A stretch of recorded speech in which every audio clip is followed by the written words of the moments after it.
Mga walang hiya kayo. Dapat sa inyo, sigaan. Mga animal kayo, niloloko nyo taong bayan. Binaboy nyo yung sistema. Because right now, ang problema ng Pilipinas, bumabagsak tayo lalo. Bumabagsak tayong ganyan. Ay, nako. And then, mayroong rise ng drugs, criminality. Simpleng loto, pag-uusapan natin kasi nga binababoy. Nakakabahala na ang nangyayari sa Pilipinas, walang patutunguhan or walang direksyon ang takbo ng ating gobyerno, talamak na ang korupsyon sa gobyerno, maging ang PCSO na inaasahan ng mahihirap na Pilipino, ninanakaw pa ng namumuno sa gobyerno. Ito ang pag-uusapan natin sa video na ito. Kung bago ka lang sa aking YouTube channel, baka pwede makahingi ng like at subscribe at click mo na rin ang notification bell para updated ka sa aking nilalabas na Langya nyo ang taong bayan. Yun yung ano doon, mga walang hiya kayo. Dapat sa inyo, sigaan. Dapat sa inyo, itulo sa isang stake. Parang Joan of Arc, sindihan kayo. O talupang kayo, mga animal kayo, mga hayop kayo, mga walang kwentang Pilipino. And, wala pang nakukulong. And baka walang makulong. Meanwhile, nakuha na yung pera. Kaya nga dapat, ang nararapat dyan, preventive suspension. Preventive suspension. Ang kayong mga board of directors sa PCSO, you suspend the president. Need I tell you what to do? You suspend the president. Putragis. Preventive suspension. Bakit nyo iaasa sa presidente ng Pilipinas yung tapos siya na naman ang mapuputukan. Siya na naman. BBM, mahinang klase ka, weak leader ka.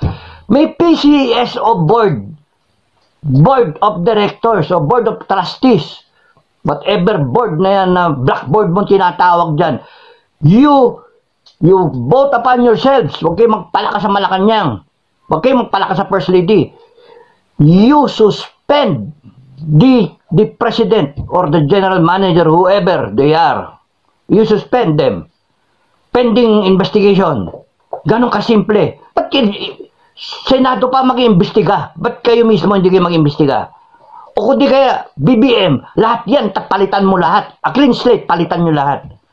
To bring back the trust of the people. Because as of now, ako mismo, I will not put money dyan sa PCSO na yan. Gunggong!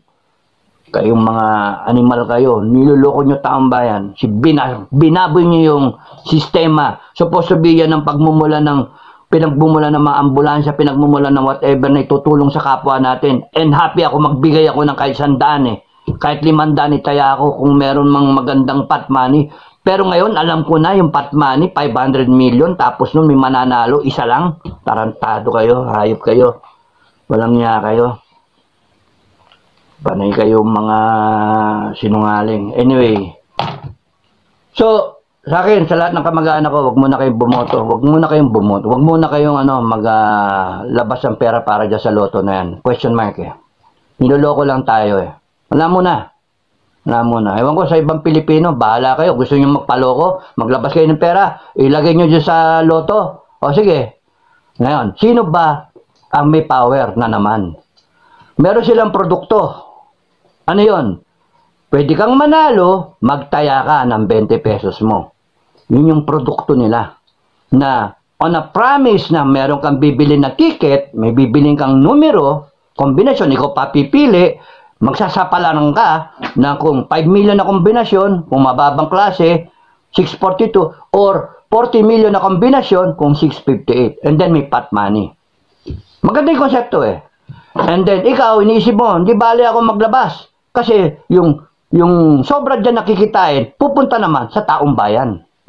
Pupunta sa mga LGU, pupunta kung saan, nakawang gawa. Okay lang, maganda yung konsepto. Binaboy. Tayong lahat, nag-hope tayong manalo. Tapos ganyan yan. Mga walang ya. Hindi dapat yan. So, something is really wrong.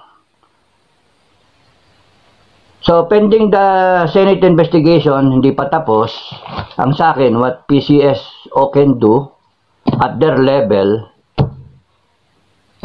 preventive suspension. Palitan nyo. yung kung sino man yung namamahala. Palitan nyo si Robles. You save the institution. Filipino people, yung produkto na sinasabi, bili ka, manalo ka. Walang kwentang produkto yan. Scam. Scam yan. Bakit? Tataya ka meron ng panalo. Meron na nagsasabing yung katropa nilang panalo. Hanggang hindi nakaklaro yon, hindi dapat tayo tumaya. Hindi dapat tayo tumaya. Okay? Hanggang hindi pinapalitan yung nanganak po dyan, walang tataya. Ganun lang kasimple yan. Hayaan mo mag-go down yung sales niyan. Putragis kayo. O, kanino ngayon may power? Taong bayan. Taong bayan. Pagka ang isang produkto palpak, wag mong bilhin. Taong bayan ang masusunod. We are the consumers. We are the customers. Di ba? Kayo, ang nag-offer ng produkto na binababoy ninyo.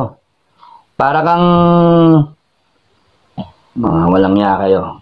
So, yun yung sa akin.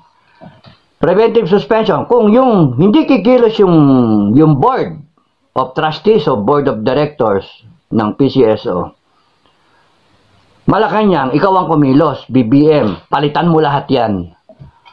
Paano nangyari yan under your watch? And then you project yourself as somebody who is not weak. You are strong, you are preemptive, you will not allow these things to happen under your watch. Tatay mo hindi gagawin yun na mangyari yan na basta-baste. Wala, ikaw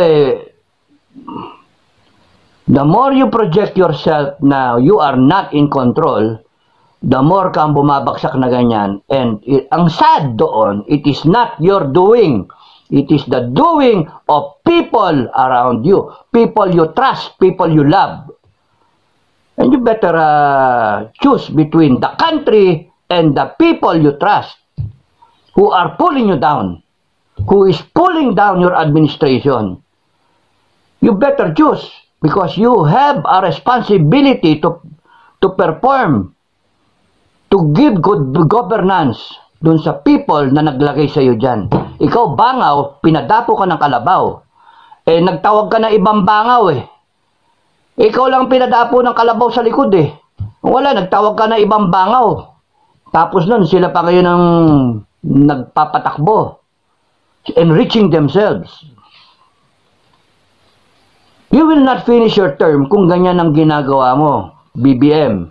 You will not finish your term. Kaya nga sabi ko 5 months and 11 days. Dati 6 months. Boy, matulin Matulin. Nagre-react ba? May mga vlog about the Pasig. Uy, taga-Pasig ako. Yung Esplanade. Wow. Okay sana Pero don't you think na dapat inunan nyo yung pagkain ng tao, yung bigas, yung sibuyas, yung standard of living ng tao kaysa yung mga park na yan. Diba? Dapat unahin nyo how to make the Filipino live better. Yung kinakain niya pang araw-araw, how to survive each day. Yun yung tugunan nyo muna. Yun yung pakita nyo sa inyong mga vlog, mga pro-BBM. Yun yung pakita ninyo, hindi yung magpapakita kayo ng park. Sinong gago pupunta doon? Ako nga taga-Pasig, hindi pupunta ron Anong gagawin ko sa park? Manakawan pa ako ron, masaksak pa ako ng drug addict. Yun, yung address na muna yung mga hinanaing ng tao. But anyway, I cannot go on teaching you, BBM.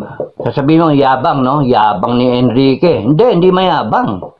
I'm just being truthful as a citizen, trying to help you. I'm trying to redeem you. I'm trying to help you finish your term. Because right now, ang tingin ko, you will not finish your term. Yung mga,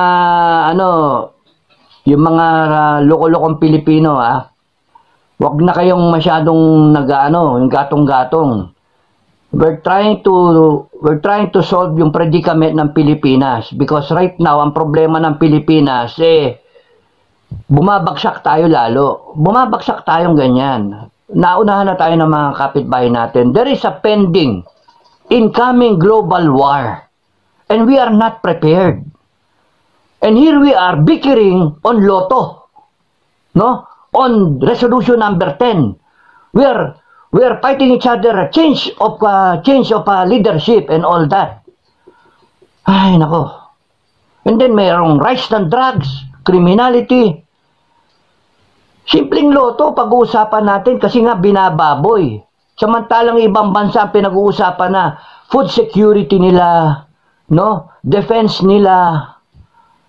Iba nga pinag-uusapan na second coming na eh. Tayo wala eh. Wala, buhaw-buhaw tayo. Kaya nga sabi ko in one of the vlogs eh, dapat ang utak, ang wisdom ng Malacanang and whatever leaders we have, Senate, Congress, lahat kayo, Malacanang, lahat kayo sa agency, dapat ang bukang utak ninyo, ang pinag-usapan, biblical na dapat ang dating ninyo. Ang arrive ninyo, biblical. Everything that is happening now from 2024 onward, it's all biblical na. And you're not ready for Noah's flood. Noah's flood is just one of the events coming.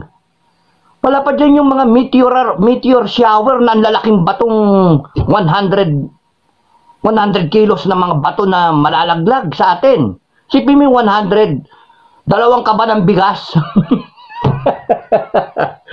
Earthquake na 9.5 pataas.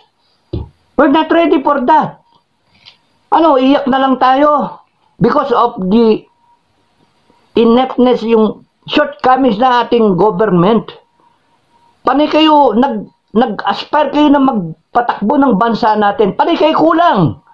Tinimbang kayo pero kulang, magalit pa kayo. Sasabihin nyo pa na destabilizer.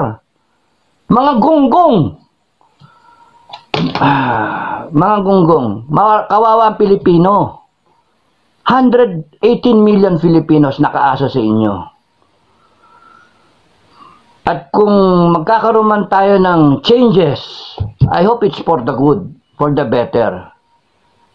Hindi biro-biro yung magpatakbo ng bansa.